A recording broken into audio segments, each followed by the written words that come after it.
Hey besties, welcome back to my channel. My name is Tash if you're new here. Today's video is going to be a new series that I've decided to try out on my channel. I'm not sure if it's something that you guys would be interested in, but it's something that I've been personally interested in a lot myself lately. I'm not 100% sure on the name of the series, but I'm thinking Bookmarks and Bakes or Bookmark and Bake. I'm not really too sure. Basically, this series is about me baking and trying different things in the kitchen and also reading one book that I've been keeping my eye on. Or if I think a particular book matches what I'm baking, I might try and pair them up together. Or if you guys have any suggestions of what I should bake and what I should read, I can also include them in the video. I'm very excited because as of recently, maybe like the last 2 months, I've sort of been trying to perfect my sourdough. I know it's very popular at the moment. I have been very deep into the TikTok sourdough community that's going on over there, and I'm obsessed with watching those videos and seeing what people create. Some people are so creative and I'm just like, I can't wait till I'm at that level where I don't need to worry about the bread. I can just worry about what I'm creating. But right now I'm trying to perfect the bread. Like, I haven't got it down packed just yet. This is probably my 4th loaf that I've made, maybe my 5th loaf, and they're getting better, but also I feel like they're quite stagnant. So I thought maybe I'll document it. And if anyone is good at sourdough baking, please, please, please, any tips, just tell me what I need to do. I feel like my bread's not quite like the bread in the store. That's a goal of mine. I do want to perfect my sourdough, but I also want to read a book because if anyone knows anything about sourdough, it is a very long and lengthy process. And I'm talking somewhere between like 24 to 36 hours, I would say, if you're going to be doing it from start to finish with the rise of the starter. It really depends on like your cold proofing and all that stuff. So I thought I'll just take you through like the step-by-step process of what I've been doing, even though I don't know if it's 100% right. I just follow what everyone else is doing online. But there's literally no rules to sourdough. That's the one thing I've learned. So many people do certain things and other people do other things. Everyone's contradicting themselves online, but somehow they all make a sourdough loaf. So I feel like sourdough is one of those things where you can just sort of do what you want as long as the starter's right. It should turn out okay in the end. We're just gonna go with what I've been doing as of right now, and if anyone's got any tips, tricks, I'll follow them for next time. I have started my sourdough this morning as of about 9:30. We are at 1:30 at the moment. I have been cleaning. Also, I washed my hair and did my makeup. To be honest, I just sat down and watched some YouTube and I was like, wait a second, I'm meant to be reading right now. So the book I've decided to start reading, which I'm now currently 1 chapter in, is Metal Slinger by Rachel, I think it's Schneider. I think that's how you pronounce it. But I'm currently only 1 chapter in. What I'm gonna do today is I might go to the shops now. I wanna get my nails done, and then I'll probably go sit in a cafe and read. Then I'll come home, check if the starter has risen, and hopefully we can start making the actual dough. Almost 7 p.m. at night. That's almost taken 12 hours to do. Just past the peak of the starter, so it's now starting to drop. So we're gonna measure it out and put it together in a bowl. I'm wondering if I can film like this. All right, so I have scales and I've got a bowl. I'm gonna put the bowl on there. You can't see the scales, unfortunately, when I've got the bowl on because the bowl is that big. And then I'm going 250 grams of starter, which this is gonna make 2 loaves. Where is my thing?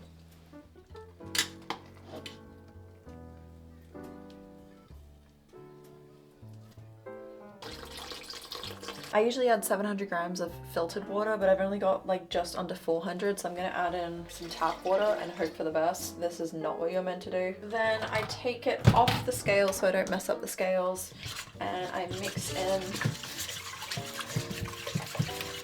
All right, put that back on the scale. Kilo of, I'm using bread flour, but I think it's just like unbleached plain flour. So that is 1,000 grams. I usually just use table salt, 30 grams of salt. Which seems like a lot, but you actually don't, it doesn't taste salty. This is the hardest part, honestly, like mixing the dough. That's the dough all mixed in now. It is definitely very like raggedy, but as we do all the stretch and folds next, which we'll do within the next hour, it'll start to smooth out the dough. It'll become a lot stronger. I'm gonna put a tea towel over the top of it and set a timer for 1 hour, and then we'll come and do our first set of stretch and folds, and I'm gonna go read.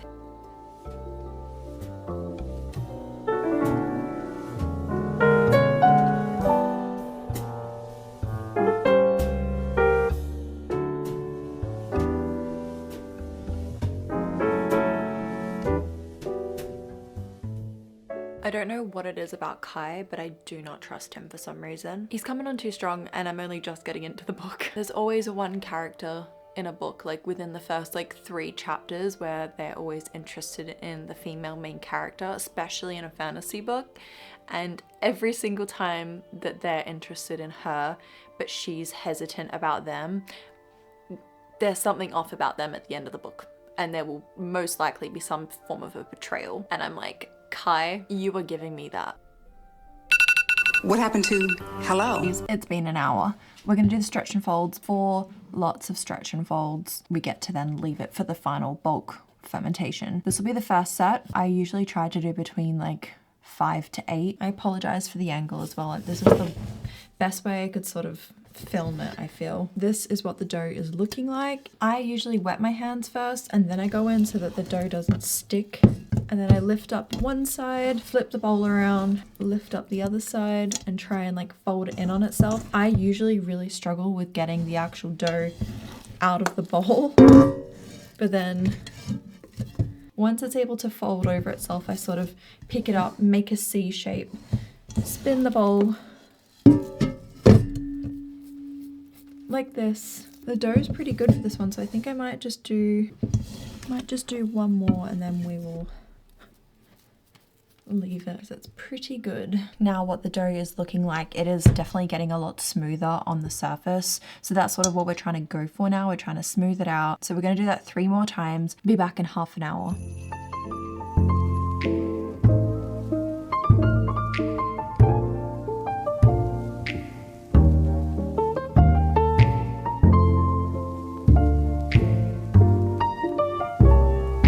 Round 2, wet my hands.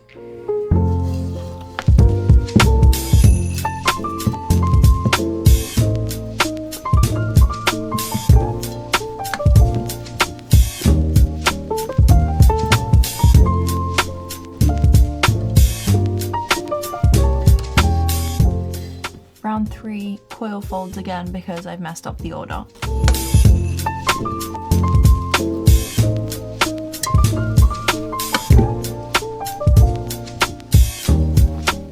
The final stretch and folds. It is 9:51, so I'm gonna be up past probably midnight. It is gonna be a long night of reading tonight, which I'm excited for. Why is my dog's hair? Thankfully, I'm not baking for anyone else.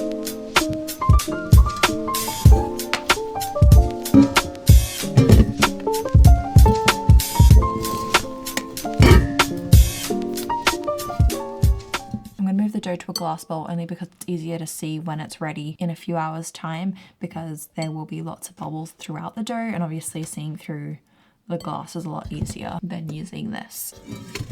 Some people like to do a little container on the top.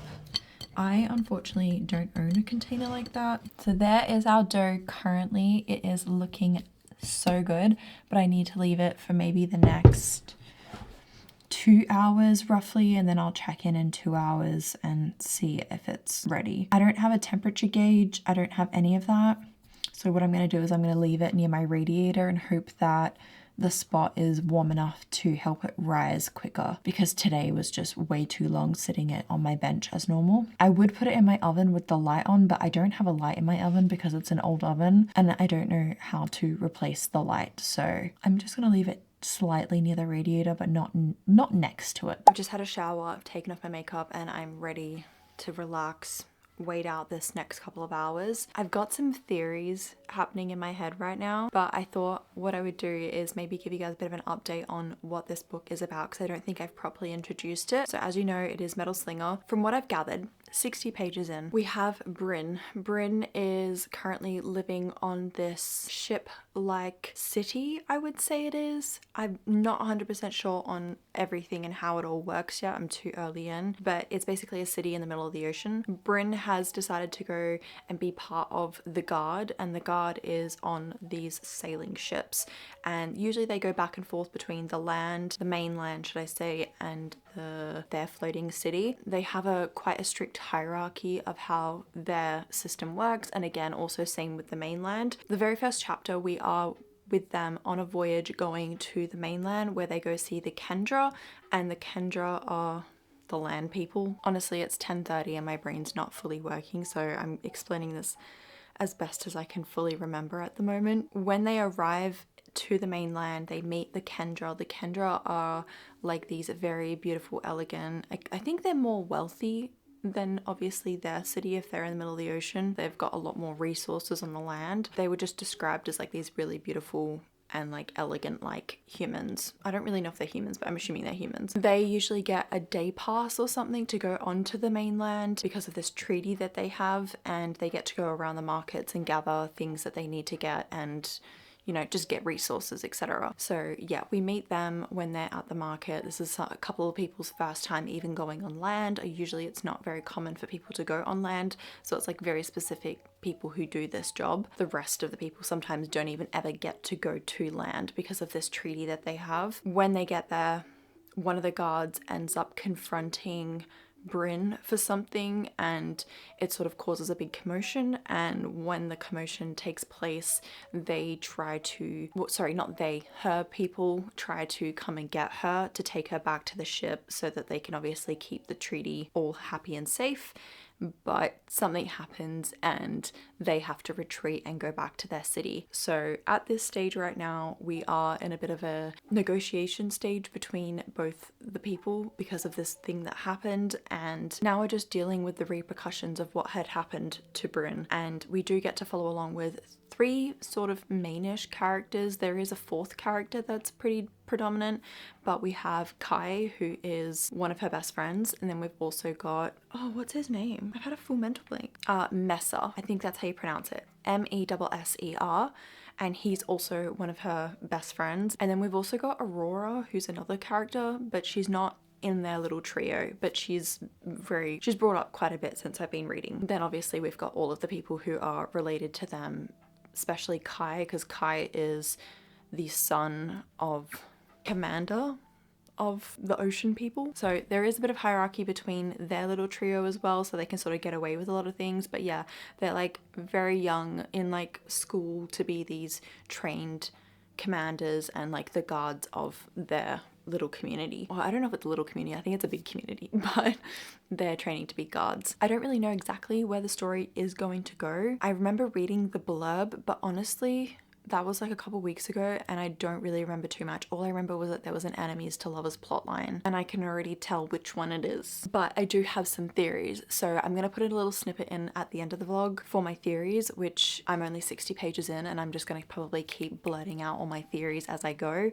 but they're coming to me and I need to get them out. I do know that there was a plot twist mentioned at the end of this book, so now I'm just being on high alert for this entire vlog basically. So far, I do not trust Kai and his family. I'm probably so wrong, but I don't trust anyone besides the guard, besides the soldier. The one that looked desperate on his knees for her to stay and said, "Don't keep her on this dock."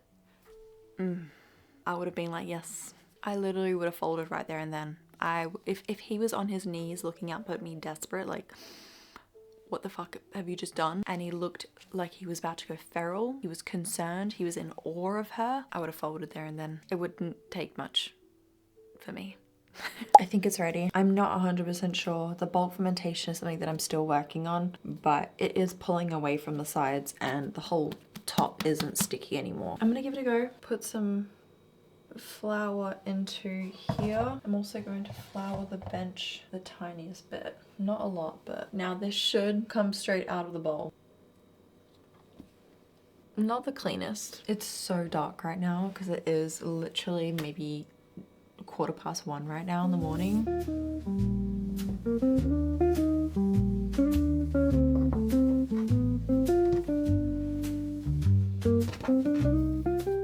Firstly, we're gonna do the folding. I don't exactly know the technical term for this, but you're basically laying it out flat and then folding it into thirds. So you fold it in once about halfway and then you fold over the other half across that other fold, and then we're gonna roll that fold all the way up until it forms into a ball. And then I usually use this metal scraper that I cut the dough with earlier to then shape the dough again against the bench top, because that's going to help form the firmness around the sides and on the top to make sure that the top layer is quite a strong surface. Then I'm gonna let it sit in the bowl for the next 10 minutes.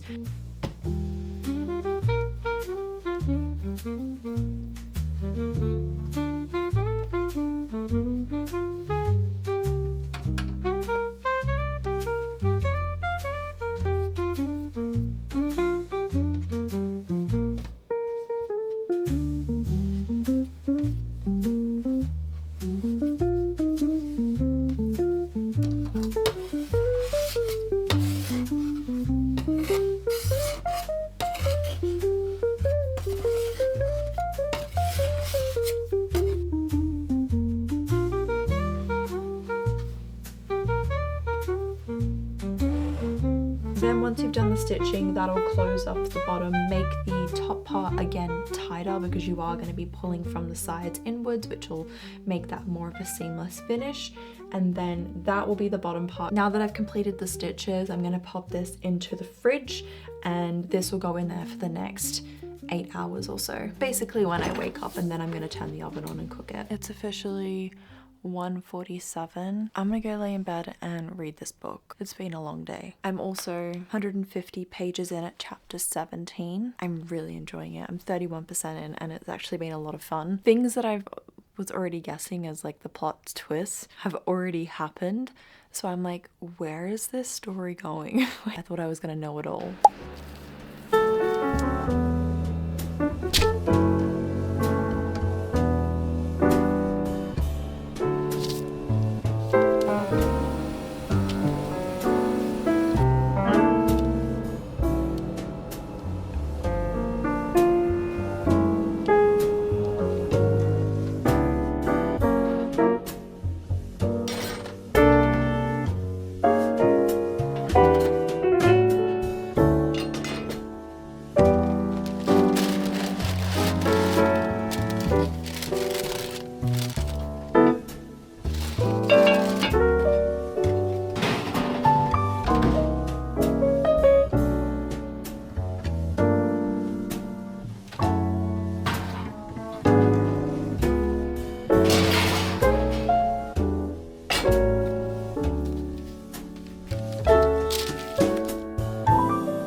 To let it sit before I can cut into it, so I'm gonna go have a shower, make myself presentable because I gotta go food shopping soon.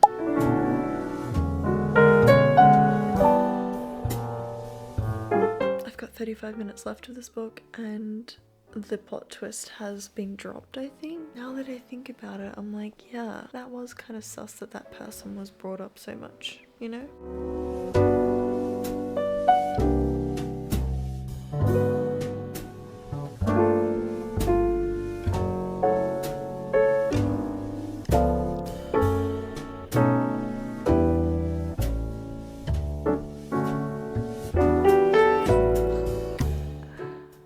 Not expect that to be the plot twist. Why did I think I knew what was happening? I never know. Like I'm just like, I think I know what's about to happen and it's just like not even close. I mean, I was kind of close with who, but not what. What? God, that was such a good ending. That was so good. Holy shit.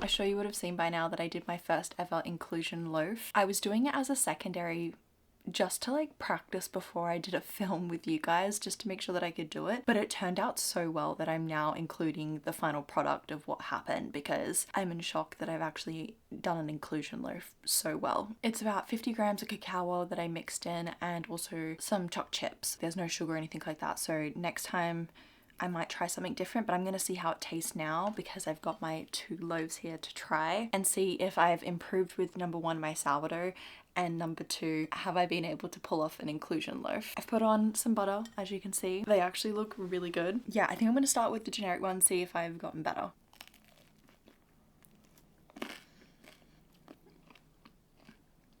Oh my god, that's actually so good. I actually think that that might be my best loaf I've done so far. I feel like it could be fluffier. I think I need to work on maybe like the temperature of the water. Maybe that's something that I can work on to help see if that will help with the starter. I usually do like a room temperature, but I'm thinking I might try maybe like room temperature but add in like a splash of boiling water to try bring it to like a lukewarm, like almost like it's, you know, it's been heated up, and maybe that might activate the starter a bit more. It's actually a lot better than the last time. The last time I had it was really, the word people use I think is gammy. I think that's the right word. It was, I could just tell it was like chewy almost, and it was very like almost rubbery. I didn't end up eating it, but my partner still ate the loaf because he was like, she's making sourdough, and he was so proud, and he just ate the whole thing anyway. I didn't personally touch the loaf, but it was kind of cute that he ate it all. But I've left this one to last because you know why. This one, I went a little bit crazy. Choc chips and cacao. I was just gonna try cacao and see how I went with adding an extra ingredient. And then I was like, you know what? I'm already here. Let's just put in the choc chips while we're shaping the dough. And I put them in. I can't really see that many choc chips, so maybe I need to add more in next time. But the crunchy bit's good. It's not too chocolatey. Still sourdoughy, to be honest. Oh, that's so interesting. I really like it. It's not too sweet. It's such a weird thing to describe because it's sweet, but it's also sour because of the sourdough. But it tastes so good. Oh, I really like it. Oh my god, that is so good. I just had a couple choc chips in that one. It's like the perfect amount of sweetness because the bread's not too sweet. It's almost like you can just taste like the cacao. Oh my god, that is so good. Why am I hyping myself up so much? No, guys, I wish you could try this. I'm so proud of myself. Oh my god, I've made sourdough. I'm gonna do this one more time with sourdough before I move on to something else, but I think I can perfect it next time. I feel like I'm tweaking things every time I cook it, and it just keeps getting that little bit better. You know it's good when the finger curls.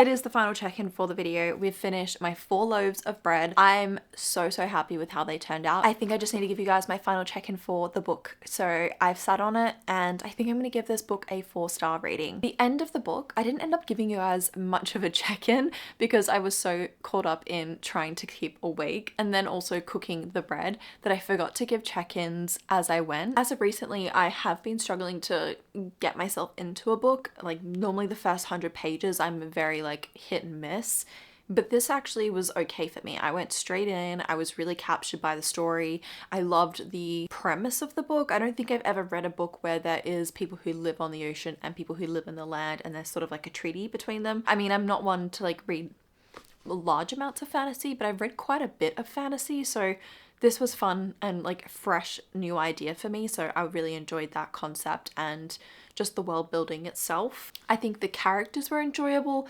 I think it was enough characters as well that are good and also bad people that you're sort of following along with and trying to figure out, are they as bad as what they are? Are they as good as what they say? It was like a good mix of both trying to like guess what was happening. I really loved Acker as a male main character. He was really good. Really enjoyed reading about Bryn, and I think Bryn as a character was sometimes predictable, but I also had like a good time. Like she was pretty much like your generic typical female main character. Do I have powers? I don't know, but you know she's got powers because obviously there's she can feel something different within her, or something happens and then they still don't understand that they have powers, and I'm like, she's just like that typical FMC. I don't think she'll be a character that I will remember for a long time. I enjoyed reading it. I enjoyed being in her head. We were in her head from start to finish until the very last chapter, but at the same time I didn't have that 5-star feeling reading it. So a lot of people have given this 5 stars. I didn't get that. It just had a good energy while reading it. There was a lot going on. There was lots of different characters, lots of different parts of the world that kept getting mentioned, which we haven't really elaborated on that much, but I'm sort of hoping that we will get to see more of that in the upcoming books because we will be obviously moving into different areas of what's now happened and the repercussions of what happened at the end of the book, which again, I sort of saw coming. Anyways, I'm going to recommend you to go read it if you want to read it. I'm going to give a final rating of 4 stars, and yeah, I can't wait to try do this video again. I might even try bake some banana bread. I really want to try do some bagels with my leftover discard, so that would be really fun. And maybe like some focaccias. We could try like a savory focaccia and also some sweet ones. So that would be cool to try different flavors of stuff. And then also do the bagels with maybe some inclusions like blueberry bagels. I've been seeing a lot of those online and I really want to try it. Yeah, honestly, I'm just really obsessed with baking right now and I really want to continue. I'm gonna love you and leave you here. I hope you guys enjoyed today's video and I'll see you guys in the next one. No, I do not trust them. I think he knows about her powers. I mean, it's not even confirmed that she's got powers, but because of that little stunt that happened at the market, she definitely has powers. And I think Aurora knows. I think she's definitely starting the rebellion, but I also think she's one of the land people. And I also think that Mesa is involved because he sort of knew and mentioned something about Aurora wanting to get a little group together at the start or something like that. Something along those lines before they found out about the forming rebellion. I think he's involved because when they did all of their training fighting, they kept saying she would always win, she would always win, she's so strong, she's so strong. And I'm like, obviously that's the powers. But then also her powers don't work unless she's on land, hey? I'm a bit confused about all that yet. I'm still not 100% on it. When it got to the fighting position for Commander, in chapter 6 I just read, he all of a sudden had the power to defeat her and she was quite like taken back at like his strength. So I was like, is he also part of this rebellion in disguise, trying to get obviously in with the little trio and Kai to learn information from his dad, and he's reporting back to Aurora, who's actually the decoy or something like that? I'm not sure. This is like all the theories that like every chapter there's like a new one popping into my head. So you're telling me chapter 8, Mesa has just arrived with a big bruise on his jaw after Big Soldier Man's been punched in the face? Please do not tell me that they are the same person, that he is undercover as Mesa. How would that work? No, that's a crazy theory. I honestly thought that Kai and Akka were gonna be brothers. Maybe I'm too tired to understand the relationship.